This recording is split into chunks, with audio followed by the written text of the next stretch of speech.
নমস্কার বন্ধুরা, ভোলে বাবা পার্কারেগার আজকের এপিসোডে কি হলো আসো দেখিনি। তবে সবার আগে চ্যানেলটাকে সাবস্ক্রাইব করে দিয়ে যেও আর নিচে দেওয়া বেল আইকনটা ক্লিক করো যাতে তোমাদের কাছে রেগুলারের আপডেট চলে যায়। ঝিলের এক কথায় বস্তির লোকেরা এসে পুলিশকে ঘেরাও করে। ঝিলকে এসে সবাই জিজ্ঞেস করে যে কি হয়েছে এখানে। সবাইকে থামিয়ে সাক্ষ্য বলে যে আমি বলছি কি হয়েছে। পুলিশ অফিসার বেআইনিভাবে একটা কাজ করার চেষ্টা করেছেন। একটা ভুল এফআইআরের ভিত্তিতে আমাকে অ্যারেস্ট করার চেষ্টা করছে। আমার তো একটা মান-সম্মান আছে, সেটা কি হয়? বস্তির লোক বলে, "আপনি কি এখানে নতুন এসেছেন? আপনি উনাকে অ্যারেস্ট করে নিয়ে যেতে চান? দেখি পাঠান, লোকজনকে পাঠান, কিভাবে উনাকে অ্যারেস্ট করে আমরাও দেখব।" চেঁচামেচি করে সবাই। বস্তির লোকেরা বলে, "ফোর্স পাঠানোর সাথে সাথে কাঁদানো গ্যাস ছুড়ুন, লাঠিচার্জ করুন, যা ইচ্ছে করুন। দেখুন আমাদের বস্তির লোকদের কিছু করতে পারেন নাকি? আমরা রক্তবীজের দল। এক দলকে মারলে আরেক দল আসবে, আরেক দলকে সরালে আরেক দল আসবে। আপনি চেষ্টা করে দেখুন কি করতে পারেন।" পুলিশ বলে, "ঠিক আছে, আমি আমার কর্তব্যে অবিচল থাকব। সাক্ষ্যবাবু, আপনাকে এখন একবার আমার সাথে থানায় যেতেই হবে। ঝিল, আপনিও আসুন।" সাক্ষ্য ঝিলকে বলে, "আমি আসছি। এখানে অশান্তি করে লাভ নেই। আর তাছাড়া উনি আমার কিচ্ছু করতে পারবেন না। আমি এমন কিছুই করিনি যে উনি আমাকে লকআপে ভরতে পারবেন।" ঝিল বলে, "না, তুমি থানায় একা যাবে না। আমি তোমার সাথে যাব। তুমি নেহাত নিজে থেকে থানায় যেতে চাইছো তাই। কিন্তু তুমি যদি না যেতে চাইতে, আমাকে ডিঙিয়ে তোমায় ওদের নিয়ে যেতে হতো। কিন্তু না, ঠিক আছে, তুমি যদি যেতে চাইছো তাহলে চলো, আমিও যাব তোমার সাথে। আমি আমার স্বামীকে কিছুতেই একা ছাড়বো না, আমি ওর সাথে যাব।" ছোটকা বলে, "অশান্তি করে তো লাভ নেই। ওরা তো এখন স্বামী স্ত্রী। এখানে বাধা দিলে ওরা কিন্তু কোর্টে যেতে পারে।" পুলিশ বলে, "তার আগে তো ওনাকে উত্তর দিতে হবে যে উনি এরকম একটা কাজ কেন ঘটিয়েছেন।" ছোটকা বলে, "কথাটা তো আপনাকে গুছিয়ে বলল, ওরা তো ডকুমেন্টসও দিতে চাইছে, আপনি তো বুঝতে পারছেন না।" পুলিশ বলে, "আমার এখন ডকুমেন্টস দেখার বা শোনার কোনো সময় নেই। তাছাড়া উনার সাথে আমায় একটু আলাদা করে কথা বলতে হবে।" চৈতি বলে, "আমিও যাব।" কিন্তু পুলিশ ইন্সপেক্টর না করে দেয়। পুলিশ বলে, "সাক্ষ্যকে আমরাই নিয়ে যাচ্ছি।" ঝিল বলে, "না, আমি যখন বলেছি আমি যাব, তার মানে আমি যাব, কিন্তু আপনাদের সঙ্গে নয়। এমন কি কোনো কথা আছে যাতে ওকে আপনাদের গাড়িতেই যেতে হবে? এমন যদি থেকে থাকে তাহলে দেখান কাগজ।" পুলিশ বলে, "আপনি তো বড্ড বেশিই তর্ক করেন।" ঝিল হেসে বলে, "হ্যাঁ, জিজ্ঞেস করুন এখানে সবাইকে, বা আপনার থানার পুরনো কলিগদের জিজ্ঞেস করুন যে ঝিলকে চেনে নাকি। তাহলে আপনার কাছে আমার বিষয়ে সমস্ত ইনফরমেশন চলে যাবে। ফুল ব্রিফিং দিয়ে দেবে আপনাকে।" ঝিল সাক্ষর বাড়ির লোকেদের বলে যে আমাকে ক্ষমা করবেন, তোমাদের কাছ থেকে তোমাদের ছেলেকে নিয়ে যাচ্ছি আমি, কিন্তু তোমরা চিন্তা করো না, ঠিক ফিরিয়ে আনবো ওকে। সাক্ষর বাবা বলে, "তোরা যা, আমি আসছি।" কিন্তু রাই বলে যে, "সাক্ষ্য, দেখো, নিজেই দেখো, প্রথম দিন থেকে কেমন ঝামেলায় পড়েছো তুমি। কোনোদিনও মনে করতে পারো যে আমাদের বাড়িতে কোনো অকেশনে পুলিশ এসছে? এরকম একটা জঘন্য ঘটনা ঘটেছে, কোনোদিন মনে করতে পারো?" সাক্ষ্য বলে, "সেই জন্যই মা আমি বলছি, তুমি চৈতির হয়ে আর একটাও কথা বলতে যেও না। আজকে যা হচ্ছে এই চৈতির জন্য হচ্ছে, আর এটা একদমই ঠিক হচ্ছে না। ও ও অজ্ঞান হয়ে গেল, তারপরে পুলিশ এখানে নিয়ে চলে এলো। আমি যদি লকআপে থাকি, ওখান থেকে বেরোতে না পারি, এতটা রিভেঞ্জফুল একটা মেয়েও। আর তোমরা চেয়েছিলে এরকম একটা মেয়ের সাথে আমায় বিয়ে দিতে। থ্যাংক গড এই বিয়েটা হয়নি। চৈতি, যা ইচ্ছে তুই তা কর, কিন্তু এই লড়াইটা আমি জিতব, আর তুই হারান হারবি। কেন জানিস? কারণ শেষে গিয়ে সবসময় সত্যের জিত হয়। তাড়াতাড়ি রেজিগনেশনটাও দিয়ে this. Are being a director, আমি চাই না তোর মতো একজন ইনএফিশিয়েন্ট মানুষ আমাদের নার্সিংহোমের সাথে যুক্ত থাকুক।" পুলিশ আর ঝিলকে সাক্ষ্য চলার জন্য বলে। এরপরে থানায় ঝিল, সাক্ষ্য এবং চৈতি সবাই আছে। পুলিশ সাক্ষ্যকে জিজ্ঞেস করে, "এরকম একটা অন্যায় কাজ আপনি করলেন কেন? আপনি জানেন এর পানিশমেন্ট হতে পারে?" সাক্ষ্য বলে যে, "হ্যাঁ, আমি জানি এর পানিশমেন্ট হতে পারে। যা পানিশমেন্ট আমি ডিজার্ভ করি আপনারা ব্যবস্থা করুন। তো একটা কথা আপনারা মাথায় রাখবেন যে আপনারা চার্জশিটে যা ফাইল করছেন সেটা জানার অধিকার আমার পুরোপুরি আছে। কারণ কাউকে বিয়ে করে আমি আরেকজনকে বিয়ে করিনি। এই বিয়ে করার আগেই তাকে সত্যিটা জানিয়ে দিয়েছিলাম।" চৈতি বলে, "দেখছেন তো স্যার, ওরা কিন্তু এখনও ওদের অন্যায়টা স্বীকার করছে না।" চৈতিকে পুলিশ অফিসার দাঁড়াতে বলে, পুরো কথাটা শুনতে বলতে বলে। সাক্ষ্য বলে, "আমি ওর বিশ্বাস ভঙ্গ করেছি, তার শাস্তি নিশ্চয়ই আমি পাবো। তাতে আমার কোনো অসুবিধা নেই। কিন্তু যা করেছি, যেটা আমার পানিশমেন্ট, সেটা আমি অ্যাকসেপ্ট করতে রাজি আছি। চৈতিও অপমান করেছে, একটা মেয়েকে দিনের পর দিন ডিমিন করেছে, আমার মন ভেঙেছে, কথা শুনিয়েছে, এটাও তো ঠিক করেনি। ও একদমই ঠিক করেনি। আর এটার জন্য ওর এগেনস্টে আমরাও কেস করব। আমি জানি না এখানে আমরা কতটা সুবিচার পাবো, কিন্তু আমার স্ত্রী ডিরেক্টলি কোর্টে ওর এগেনস্টে কেস করবে। এমনকি আমার স্ত্রীর এগেনস্টেও দিনের পর দিন বানিয়ে বানিয়ে কথা বলেছে। আর শুধু সেটাও না, ওকে 1,00,000 টাকা অফার করেছে আমাকে ছেড়ে যাওয়ার জন্য। চৈতি বলে এটা মিথ্যে কথা।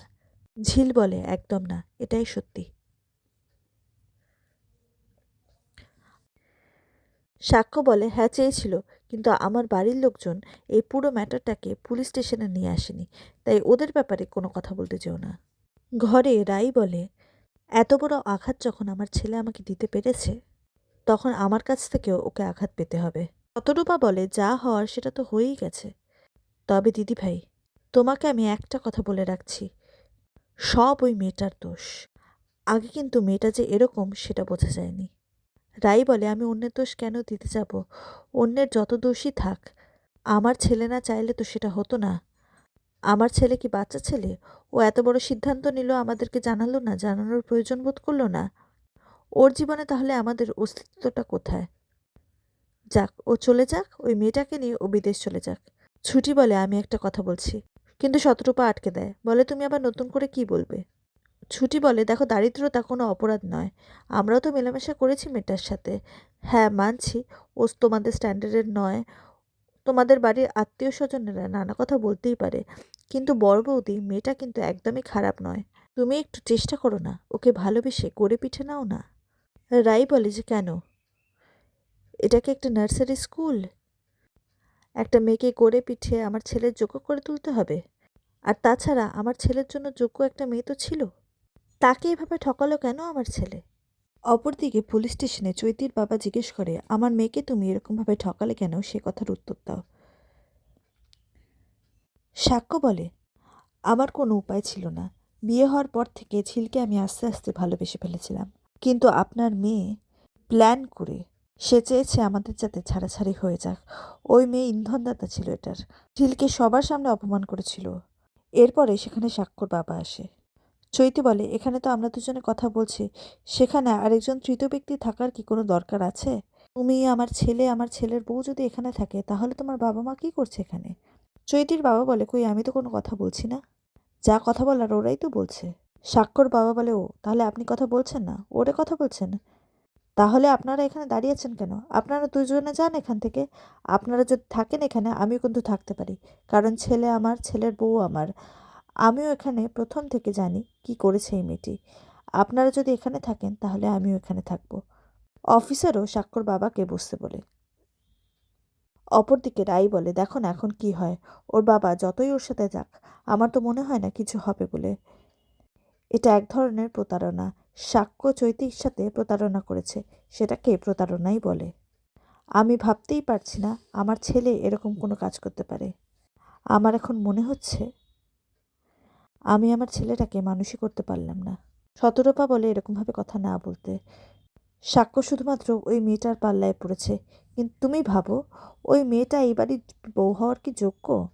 আমি ভাবতেই পারি না যে কটা দিন ও এই বাড়িতে ছিল আমরা কি অসুবিধার মধ্যেই না ছিলাম।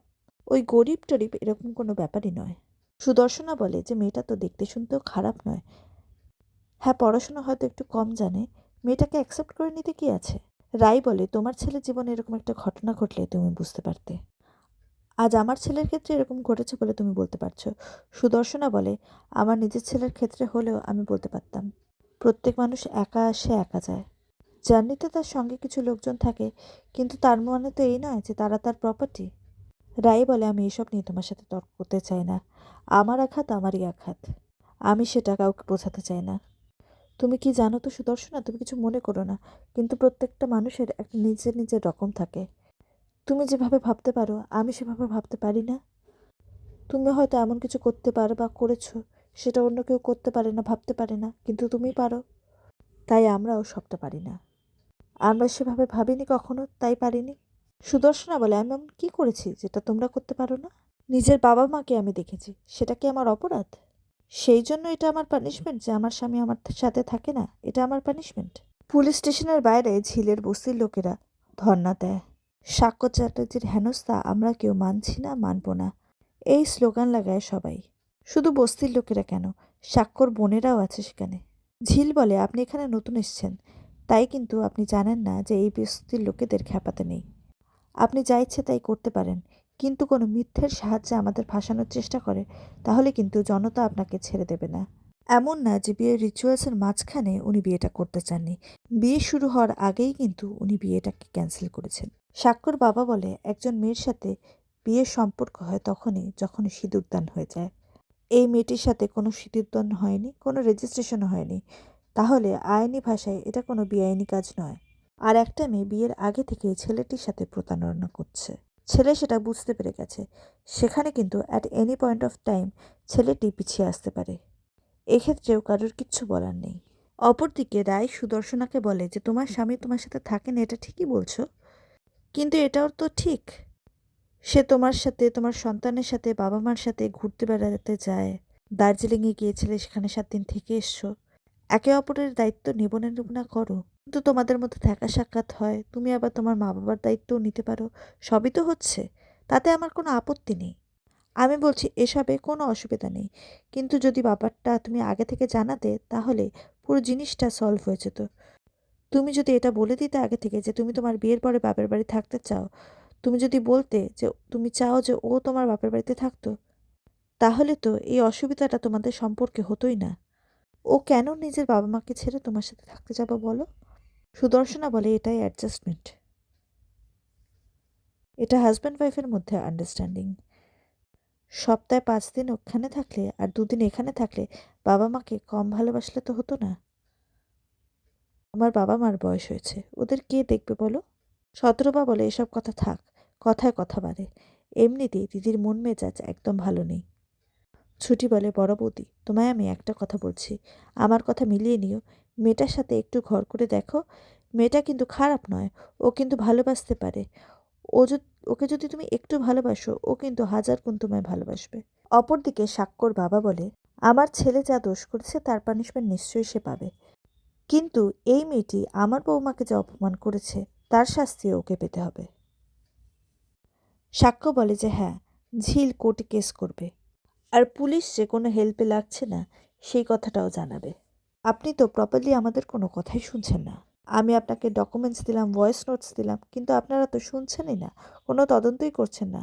পুলিশ বলে, আমাদের দেখতে হবে যে একজন কনে সে যেন কোনোভাবে প্রতারিত না হয়, সে যেন সঠিক বিচারটা পায়। হঠাৎ ঠিক বিয়ের আগের মুহূর্তে আপনার মনে হলো মেয়েটা ভালো নয়, এটা তো হতে পারে না। আপনি যদি আগেই জেনে থাকেন তাহলে বিয়েটা করতে রাজি হয়েছিলেন কেন? ঝিল বলে, আমার জন্য। পুলিশ ঝিলকে বলে, আপনি এখানে কোনো কথা বলবেন না। ঝিল বলে, আমার বিয়ে নিয়ে ঝামেলা হচ্ছে আর আমি কথা বলতে পারবো না? আমি কথা বলবো না তাহলে কে কথা বলবেন? আপনি? আপনি বলবেন? আপনি জানেন আমার বিয়ের ব্যাপারটা? পুলিশ বলে, আপনি একটু ভদ্রভাবে কথা বলুন। আর আজকে এভাবেই এপিসোডটা শেষ হয়। আজকের এপিসোড তোমাদের কেমন লাগলো নিচে কমেন্টে জানাতে ভুলো না কিন্তু। দেখা হচ্ছে পরের ভিডিওয়। সাবস্ক্রাইব।